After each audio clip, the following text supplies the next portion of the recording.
alam niyo na. Opo, ang chairman nito ay si Finance Committee Chairman Grace po. Pero ang tanong dito, sino ba talaga ang nagdesisyon sa bandang huli sa kinalabasan po ng ating pambansang budget on the part of the Senate? Sino pong evil genius ito na tinatawag nila ngayon? Si Zaldico ang chairman po ng Committee on Appropriations. Tanong, nagpulong ba talaga sila? May problema nga kasi walang minutes eh.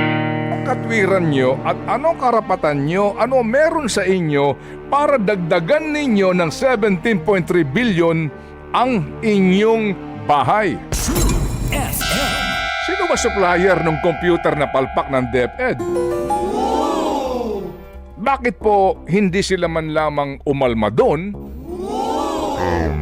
Binawasan po ninyo ang DOST. Binawasan po ninyo ang Department of Housing. Binawasan po ninyo ng malaki ang DSWD ng 95.923 billion. Para dagdagan pa ninyo ng pondo ang DPWH, ang inyo pong mismong bahay ng pagkalalaking pera. Ano meron dyan sa animal na yan? Dadagan, Balita News Update. At sa amin, nakapag-harvest na kami, kakatanim lang eh. So, hindi, buti na lang yung timing, hindi yung bago aanin, nakapag-anin na tayo. So, kung yung season na susunod... 1,000 pesos. Okay. It's, there's a... 5,000 pesos. Ang ganda mo today. Hindi, mukha akong bangag.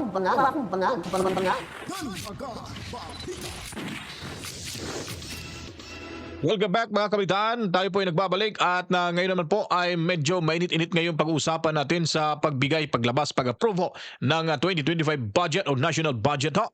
Dahil nga po ay talagang malaking kontrobersiya ang pag-aproba sa budget na ito kung saan po ay ang daming tinapyasan, ang dami ho ang mga nawalang budget sa mga ilang kagawaran ng ating bansa sa gobyerno ho natin mga kabalitaan. Mantakin niyo po, ang daming kinaltas, doon lahat ibinahay sa mayabang kapulungan ang naturang kwarta. Lalo na ho yung akap na hindi naman dumaan sa bycam at biglang lumusot o biglang lumabas parang kabute mga kabalitaan. At nabudol dito ang Senado sa masisisi dyan si Grace po dahil nasilawan ho siya sa 5 billion pesos. Kaya inaprubahan ho ito. At marami ho mga senador na hindi ho nagustuhan itong ginawa ng ilang senador na pumayag at nitong mga tongresista mga kabalitaan. Kaya ngayon si Manong Ted ay naghahanda ho dito. Naghahanda ho siya kung papaano niya po babalian ng buto itong mga tongreso at yung mga ilang senador ho na pumabor sa naturang budget sa taong 2025 mga kabalitaan. Kaya hindi na ho tayo magtatagal pa. Panoorin na natin to at ating pakikinggan ang buhawing pagbibira ni Manong Ted sa mga animal. Siya mismo nagsabi animal. Sino ba yung animal? Sino ba yung promotor sa ganitong malaanumaliyang paglabas ng pera, pag-approve ng pera sa 2025 budget mga kabalitaan? Kaya heto't panoorin nyo na mga kabalitaan. Pwede ba pagkasyahin natin to? Ayoko namang simulan natin pong ating Lunes ng overtime ka na naman. Pero eto lang baby girl Kasi ewan ko ba kung itong si Marco na naman minsan di ko maintindihan si Marco Ano ba to? Political analyst? Political animal? Baka yun siya. Feeling ko. Okay, sige Opo. Ito ang problema natin kasi. Itong sistema ho ngayon na naging gawi na ba na kawalan po ng kaukulang minutes or record sa ginagawa pong pagdinig ng Bicameral Conference Committee na ito sa pambansang budget. Alam nyo, itong pinakahuli, si Senator J.V. Ejercito po, naiintindihan ko kung bakit siya medyo bantulot na pumayag sa panayam. Kasi sa huli natin panayam sa kanya, nasabi niya na kanyang panalangin, mag-iba na ang mangyayari sa 2025 budget. Pero mukhang hindi po eh. Mukhang sorry, pero parang naging worse pa sa nangyari last time na si Sani Angara, ang Finance Committee Chairman in the Senate. Kasi dito ho sa isyong ito ng pag-uusap nila sa pambansang budget, wala pong record eh. Nagkaroon sila ng photo op noong magharapan daw yung mga miyembro ng BICAM. But practically, yung mga miyembrong yun, ang tanong, sila ba talaga ay kasama sa pag-uusap sa BICAM o hindi? Kasi nabalitaan ko na maraming senador ngayon ang umaalma. Dahil yung kanilang mga dinipensahan na budget at isinusulong na mga budget ay nabawasan. At ang iba nga po sinasabi na ano itong nangyaring ito. Ang tanong, sino ba ang promotor nito talaga sa Senado? Di ba? Opo, ang chairman nito ay si Finance Committee Chairman Grace po. Pero ang tanong dito, sino ba talaga ang nagdesisyon sa bandang huli sa kinalabasan po ng ating pambansang budget on the part of the Senate? Sino pong evil genius ito na tinatawag nila ngayon? Sa kabilang banda po naman sa Kamara, mga kapatid, ganun din, no? Si Zaldico, ang chairman po ng Committee on Appropriations. Tanong, nagpulong ba talaga sila? May problema nga kasi walang minutes eh. Practically po, walang record. So kung ano man po mga pinag-usapan doon sa dalawang kapulungan, nagkaroon po ng iba-ibang versyon and then nag-submit po ng magkaibang versyon. So aayusin ng BICAM. Sino talaga ang nagdesisyon dito? At paano sila nakapag-desisyon dito? Kasi ngayon kung sinasabi po nila na ito pong DepEd kinakailangan daw pong bawasan ng pera dahil sa mga pangangatwiran na meron ka pa naman computers na hindi na distribute eh. Meron ka pang pera hindi mo nagagaste. Ganun po mga pangangatwiran. Kung ganun pong katwiran, eto ho. Hindi ako matatapos dito kasi mahaba ito. Patikim po lamang ito. Eto yung baby girl. Halimbawa. Okay. Eto. Ano ba meron sa House of Representatives na ang proposed budget po mismo sa NEP, National Expenditure Program, ay 16.345 billion pesos lamang. 16.345 billion. Ang budget, inihanda po ng, yung naghahanda ng NEP, ano po, hindi lang po yan Budget Development Coordinating Council yan. Ang dami po niyan. Sila po naghahanda ng pambansang budget hango sa pag-aaral po nila doon po sa gastusin ng ahensya, yung kanilang kakayahan na gumastos at yung pong kanilang sinasabi pong performance din. So lahat yan may kwentada, hindi po yan hinahango lang sa kung saan-saan. Ang tanong dito, kung sa NEP ay nakalagay 16.345 billion ang budget lamang sa Kamara, bakit dinagdagan ng 17.3 billion? Na ngayon po ang lumalabas na approved budget ng Kamara de Representante ay 33.670 billion pesos. Kung nagbawas ka ng 10 billion, 11 billion sa DepEd at yun ang katwiran mo, ano katwiran nyo at ano karapatan nyo, ano meron sa inyo para dagdagan ninyo ng 17.3 billion ang inyong bahay?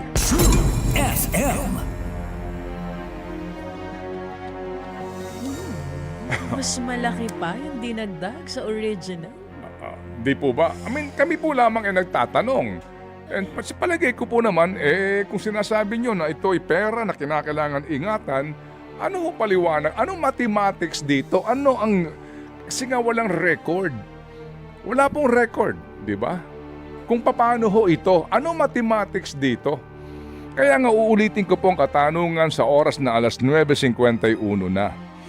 Opo, kung binawasan ninyo ang kagawaran ng edukasyon, na sinasabi nga ninyo, dapat dyan panagutan yung mga computerization. By the way, ang Kamara de Representante, noong pong naglabas ang COA tungkol doon sa mga depektibong computers nila, tanging Senado lang ang nag-imbestiga.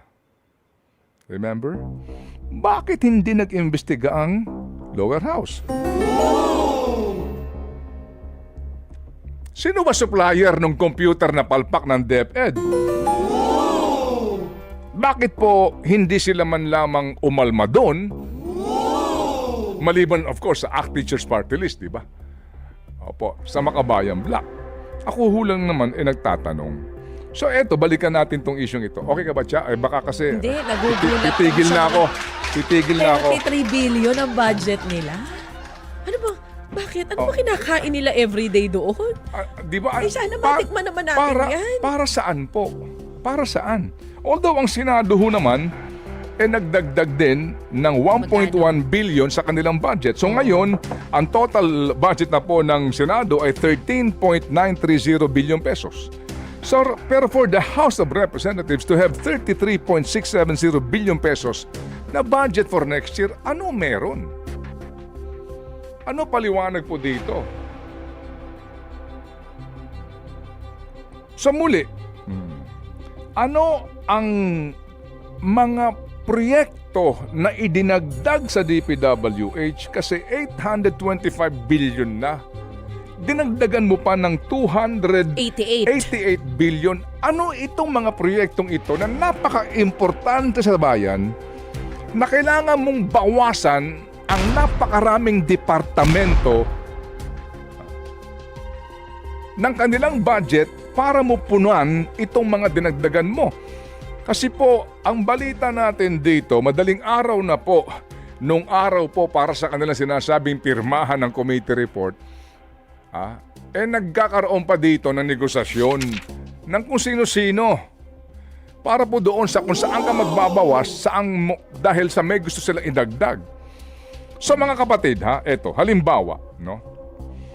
Binawasan po nila ang DepEd. DepEd, Opo. 12 billion. Ng almost 12 billion, 11.5 billion.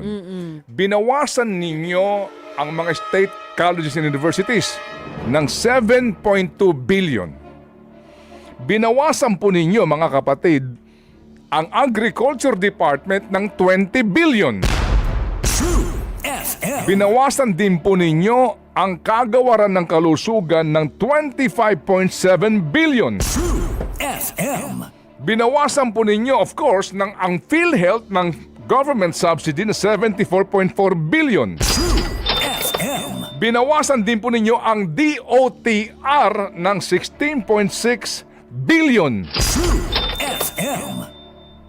Binawasan po ninyo ang DOST. Binawasan po ninyo ang Department of Housing. Binawasan po ninyo ng malaki ang DSWD ng 95.923 billion.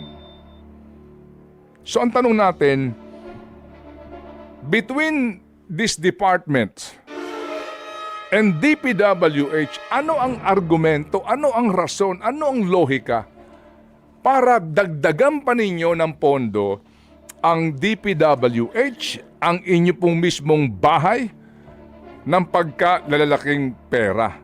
Mas mahalaga ba itong mga proyekto sa DPWH kumpara sa Education Department na pangangailangan ng kanila pong kagawaran? Kami po lamang nagtatanong, mga kapatid, ano po? At sana nga po, meron tayong makapanayam na, well, ultimo mismo yung Appropriations Committee Chairman sa Kamara de Representante. O kaya itong mga nagtatanggol sa budget cut po sa DepEd. Uy, marami sila. Bigyan niyo po kami ng paliwanag dito. Ano ho mathematics dito? Kasi ngayon, dinaig pa po ng DPWH. Ito po isa sa mga isyong konstitusyonal na malamang po ay humantong sa Supreme Court dahil ang budget po ng DPWH ngayon ay 1.1 trillion pesos. Dahil po dito. So kung pupuntahan natin ang inuumento po sa budget ng DPWH, tinalo pa niya. Yung dagdag sa DPWH, tinalo pa niya ang buong budget ng Agriculture Department na 144 billion lamang. Tinalo pa niya ang budget po para sa mga mag-aaral sa kolehiyo at universidad ng pamahalaan sa 114 billion. Tinalo pa niya ang mismong budget ng kagawaran ng kalusugan sa 273 billion. The entire department, tinalo pa ho nila yung dagdag lamang sa DPWH. Tinalo pa ho nila mga kapatid ang budget mismo ng kagawaran po ng agrikultura. Tinalo pa ho nila ang buong budget ng DICT na kakaparanggot lang na 8 billion. Tinalo pa ho nila ang buong budget ng DOTR na 103 billion lamang. Ano meron dyan sa animal na yan? Ngayon po, grabe no. Talagang binanata ng husto itong mayabang kapulungan mga kabalitaan ni Ted Filon. Mantakin niyo po mga kabalitaan. Tinawag ng animal. Sino ba yung mga animal dyan sa mababang o mayabang kapulungan na tinutukoy ni Manong Ted? Ko kakahiya to mga kabalitaan. Ang dami na hong bumabatikos dyan sa kanila. Baka in the long run ito, baka magsilayasan na ho dyan sila sa dyan sa mayabang kapulungan.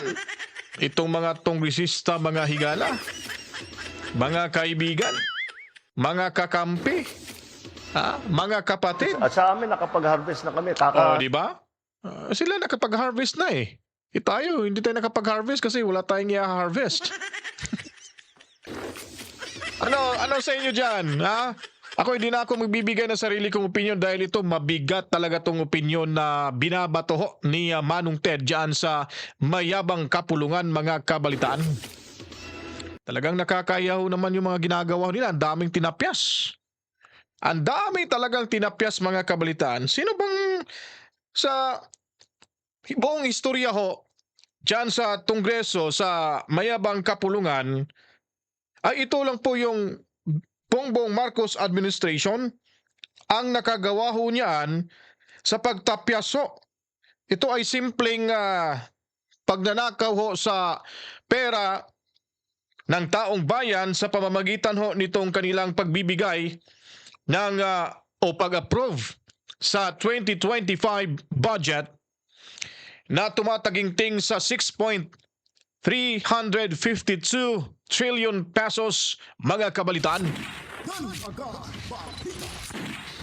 So, uulitin ho natin yung sinabi ni Manong Ted na malaking pera ho na wala sa mga kagawaran ng PhilHealth, na wala talagang bibinigay na budget na kung saan ay naglahong parang bula yung 74.4 billion pesos. Lalo na ho yung Office of the Vice President, 1.567 billion, ang DSWD, 96 billion, ang CHED, 30 billion, Free College, 3 billion, DepEd, 12 billion, and DOTR, 16.7 billion pesos ang mga nawalang pera ho dyan na sana ay kanilang gagamiting pondo sa darating na 2025 mga kabalitaan. Samantala naman sa kanilang bahay diyan sa mayabang kapulungan, sabi pa ni Manong Ted, mga sino bang mga animal na yan? Dahil gusto nila yung animal na yan. Siguro alam nyo na kung sino at anong ibig sabihin ni Manong Ted. Sa Congress, 18.8 billion, AKAP 26 billion, sa Senate, AKAP 5 billion, may kasama pang sa Senado. DPWH, naku po, napakadaming pera. Daming perang mawawala sa DPWH. 288.6 billion pesos ang budget for 2025 mga kabalitaan. Tapos, tumawag pa si Martin Romualdez sa military, sa AFP. Pinasiataban niya na huwag kayo mag-alala. Basta ako ang nagsalita. I am the House Speaker. Kung ako magsasalita, yan ay talagang matatanggap nyo. 350 pesos every day. Additional allowance para ho sa mga kasundaluhan natin. Ang galing, ano? Ito namang si Grace po ay nabulag sa 5 billion, nabudol sa 5 billion pesos. Kaya ang resulta, hindi nilagyan ng budget ang PhilHealth mga kabalitaan. Yun po yun ang dahilan dyan. Ano bang meron sa AKAP na yan? Kasi, sa ating sariling pananaw mga kabalitaan, ay baka isang paraan lang ho yan na para ho mawala yung pera ng taong bayan. Idadaan lang ho sa ganong klaseng proyekto. AKAP na yan. Tapos hindi pa naman mamumonitor yan dahil nasa kanila lang ho yung pera. Nako po, nimal talaga mga kabalitaan. Kaya kung nagustuhan niyo po itong ating reaction video ho, yun po mga kabalitaan, ang dami ho talagang matatamaan at natatamaan talaga sa mga binibitaw na salita ni Manong Ted dito mga kabalitaan. Kaya kung nagustuhan niyo po ang ating reaction video ho ngayon, nako, share nyo na ito para malaman ng karamihan kung ano ang mga kabalastugang ginawa ho dyan sa mayabang na kapulungan. Di po ho ba? So ayun po. Wala na ho tayong masabi kasi nasabi na ho ni Manong Ted. So kayo na po humusga nito at ko'y magpapaalam na po. Huwag kalimutan, mag-subscribe na at pinutin ang notification bell at mag-like, comment at i-share ang video ito. Ako'y magpapaalam na sa muli. To God be the glory. Mwawa. Chip chip. Peace out.